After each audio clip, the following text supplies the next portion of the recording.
1 Chronicles chapter 1. Ang lahi ni Adam hanggang kay Abraham. Si Adam ang tatay ni Seth, na tatay ni Enosh, na tatay ni Kenan. Si Kenan ang tatay ni Mahalalel, na tatay naman ni Jared. Si Jared ang tatay ni Enoch, at si Enoch ang tatay ni Methuselah, na tatay ni Lamech, na tatay naman ni Noah. May tatlong anak si Noah, sina Shem, Ham at Japheth. Mga anak ni Japheth sina Gomer, Magog, Madai, Javan, Tubal, Meshech at Tiras. Anak ni Gomer sina Ashkenaz, Ripas at Togarma. Anak naman ni Javan sina Elisha, Spain, Cyprus at Rhodes. Mga anak ni Ham sina Cush, Egypt, Libya at Canaan. Anak ni Cush sina Seba, Havila, Sabta, Raama at Sabteka. Mga anak naman ni Raama sina Sheba at Dedan. Anak din ni Cush si Nimrod. Siya yung pinakaunang malakas na warrior sa mundo. Si Egypt ang tatay nila Lydia, Anam, Lehab, Naptu, Padrus, Kaslu at ni Crete na ninuno ng mga Philistines. Anak naman ni Canaan si Sidon na kanyang panganay, at si Heth. Si Canaan din ang ninuno ng mga Jebusites, Amorites, Girgashites, Hivites, Arkites, Sinites, Arvadites, Zemarites at Hamathites. Mga anak ni Shem sina Elam, Ashur, Arpakshad, Lud, Aram, Uz, Hul, Gether at Meshech. Si Arpakshad ang tatay ni Shelah, na tatay naman ni Eber. May dalawang anak si Eber. Peleg ang pangalan nung una kasi watak-watak ang mga tao sa mundo nung panahon niya. Joktan naman ang pangalan nung pangalawa. Ang mga anak ni Joktan ay sina Almodad, Shelep, Hasarmabeth, Jera, Hadoram, Uzal, Dikla, Ebal, Abimael, Sheba, Ophir, Havila at Jobab. So, ito yung pagkakasunod-sunod ng angkan nila mula kay Shem hanggang kay Abram. Shem, Arpakshad, Shelah, Eber, Peleg, Reu, Serug, Nahor, Terah at si Abram na tinatawag ding Abraham. Ang lahi ni Ishmael.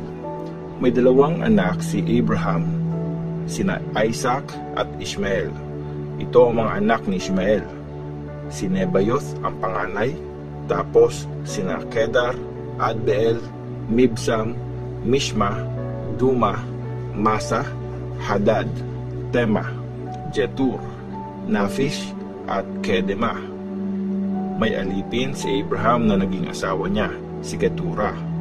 6 yung naging anak niya kay Keturah, sina Zimran, Jokshan, Medan, Midian, Ishbak at Shua. May 2 anak si Jokshan, sina Sheba at Dedan.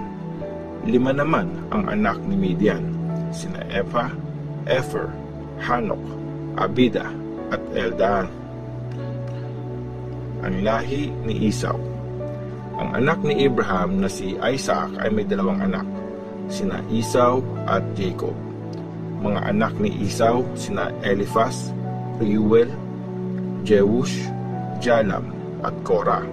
Si Eliphaz ang tatay ni Teman, Opar, Sephi, Gatam, Kenaz, Timna at Amalek. Si Reuel naman ang tatay ni Nahat, Zerah, Shama at Miza. Ang lahi ni Seir. Si Seir ang tatay ni Lotan, Shobal, Zibion, Ana, Dishon, Ezer at Dishan. Anak ni Lotan sina Hori at Homam, at kapatid naman niyang babae si Timna. Mga anak naman ni Shobal sina Alvan, Manahath, Ebal, Shefi at Onam. Anak naman ni Zibion sina Aya at Ana. Si Ana ang tatay ni Tishon. Ang mga anak ni Dishon ay sina Hamran, Eshban, Ithran at Cheran. Mga anak ni Ezer sina Bilhan, Zaaban at Jaakan. Mga anak naman ni Dishan sina Uz at Aran. Mga hari ng Edom.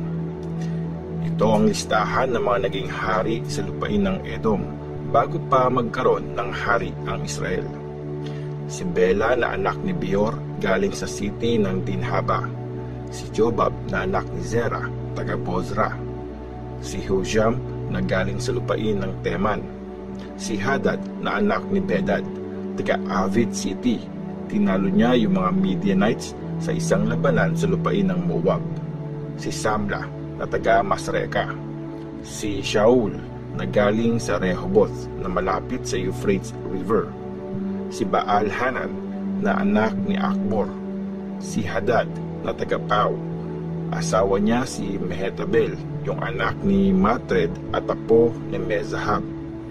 Nung mamatay si Hadad, ito yung mga naging leader ng Edom. Sina Timna, Alva, Jeteth, Oholibama, Ela, Pinon, Kenaz, Teman, Mibsar, Magdiel at Iram. 1 Chronicles chapter 2. Ang lahi ni Judah. Ito yung 12 na anak ni Jacob, sina Ruben, Simeon, Levi, Judah, Isakar, Zebulun, Dan, Joseph, Benjamin, Naphtali, Gad at Asher. May 3 anak si Judah kay Batsua, yung asawa niyang Canaanite, sina Er, Onan at Shelah. Masama si Er, yung panganay niya, kaya pinatay yun ni Lord. May 2 pa siyang anak sa daughter-in-law niyang si Tamar, sina Perez at Zerah. Anak ni Perez sina Hezron at Hamul. Anak naman ni Zerah sina Zimri, Ethan, Heman, Kalkol at Darda. Galing din sa angkan ni Zerah si Carmi. Anak ni Carmi si Akan na nagpahamak sa Israel nung kinuha niya yung mga bagay na tinakda ng Diyos na wasakin. May isang anak si Ethan, si Azariah. Ang lahing pinanggalingan ni King David. May 3 anak si Hezron, sina Jeramel, Ram at Caleb. Si Ram ang tatay ni Aminadab na tatay ni Nashon na kilalang leader sa tribe ni Judah. Si Nashon ang tatay ni Salmon na tatay ni Boaz, na tatay ni Obed, na tatay ni Jess. May 7 anak si Jess. Ito yung pagkakasunod-sunod nila mula panganay hanggang bunso.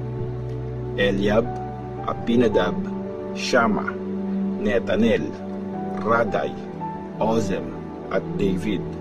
May 2 rin siyang anak na babae, sina Zeruiah at Abigail. 3 ang anak ni Zeruiah, sina Abishai, Joab at Asahel. Anak naman ni Abigail kay Jeter si Amasa. Si Jeter ay galing sa lahi ni Ishmael. Ang lahi ni Hezron. Si Caleb na anak ni Hezron ay nagkaanak ng babae kay Azubah, at yun si Jerioth.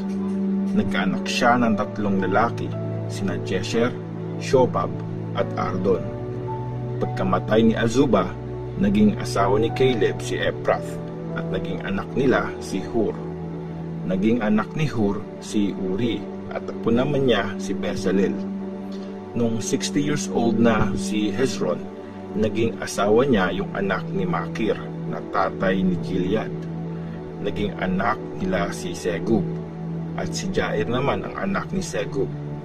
Si Jair ang may control sa 23 na city sa buong Gilead, pero nasakop ni Geshur at Aram yung 60 na bayan doon, kasama ang mga bayan ni Jair, pati ang Kenath at yung mga bayang malapit doon.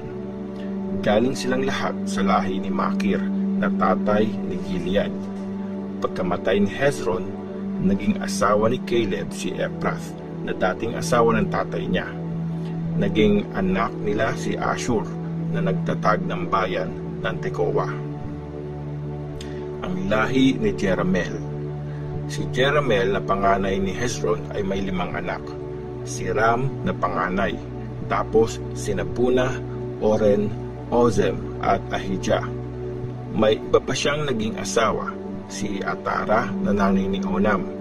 May 3 anak ang panganay niyang si Ram, sina Maaz, Jamin at Eker. Si Onam naman may 2 anak, sina Shammai at Jada. 2 din ang naging anak ni Shammai, sina Nadab at Abishur. Napangasawa ni Abishur si Abihail at naging anak nila sina Aban at Molid. 2 rin yung naging anak ni Nadab, sina Seled at Apaim. Pero namatay si Seled na walang anak. Si Apaim ang tatay ni Ishi na tatay ni Sheshan na tatay ni Alay. Si Jada na kapatid ni Shammai ay may 2 ring anak, sina Jeter at Jonathan. Pero namatay si Jeter na walang anak. May 2 anak si Jonathan, sina Peleth at Zaza. Galing silang lahat sa lahi ni Jerahmeel. Walang anak na lalaki si Sheshan, puro babae lang. May alipin siyang Egyptian na Jarha ang pangalan, at doon niya pinakasal yung isa sa mga anak niyang babae. Nagkaanak sila ng lalaki, si Atay. Si Atay ang tatay ni Nathan na tatay ni Zabad, na tatay ni Eplal, na tatay ni Obed, na tatay ni Jehu, na tatay ni Azariah, na tatay ni Helez, na tatay ni Eliasa, na tatay ni Sismai, na tatay ni Shalum, na tatay ni Jekamaya, na tatay ni Elishama. Iba pang galing sa lahi ni Caleb. Si Caleb na kapatid ni Jerahmeel ay tatay ni Mesha. Panganay ni Caleb si Mesha, na tatay naman ni Zip. Si Zip ang tatay ni Maresha, na tatay naman ni Hebron. May 4 na anak si Hebron, sina Korah, Tapua, Rekem at Shema. Si Shema ang tatay ni Raham at lolo ni Jorkeam. Si Rekem naman ang tatay ni Shamal. Si Shamal ang tatay ni Maon, at si Maon ang tatay ni Betsur. May asawang alipin si Caleb, Efa ang pangalan. Nagkaroon sila ng 3 anak, sina Haran, Moza at Gazes. May anak si Haran na Gazes din ang pangalan. 6 naman ang naging anak ni Jadai, sina Regem, Jotam, Geshan, Pelet, Epa at Shaab. May isa pang asawang lingkod si Caleb, si Maaka. 2 ang naging anak nila, sina Sheber at Tirhana. Tapos nagkaroon pa ulit sila ng 2 anak, si Shaap na nagtatag ng bayan ng Madmana at si Sheba na nagtatag naman ng Makbena at Gibeah. May anak din si Caleb na babae, si Aksha. Ito ang listahan ng lahi ni Caleb. Si Hur ang panganay niya sa asawa niyang si Efrat. Anak ni Hur si Shobal na nagtatag ng bayan ng Kiriath Jearim. Si Salma na nagtatag ng Bethlehem at si Harep na nagtatag ng Beth-Gader. Si Shobal na founder ng Kiriath Jearim ay tatay ni Haroe. Siya rin ang ninuno ng kalahati ng mga nakatira sa Menuhoth at ng mga angkan na nakatira sa Kiriath Jearim. Ang mga Etrites, Puthites, Shumatites at Mishrites, kasali din sa mga angkan na ito ang mga nakatira sa city ng Zorah at Eshtaol. Si Salma na founder ng Bethlehem ang ninuno ng mga Netopath, taga Atrot Bet Joab at mga Jorites na isa sa 2 angkan na nasa Manahath. Ito naman yung mga angkan ng mga expert sa pagsusulat ng mga documents noon at nakatira sa bayan ng Jabes.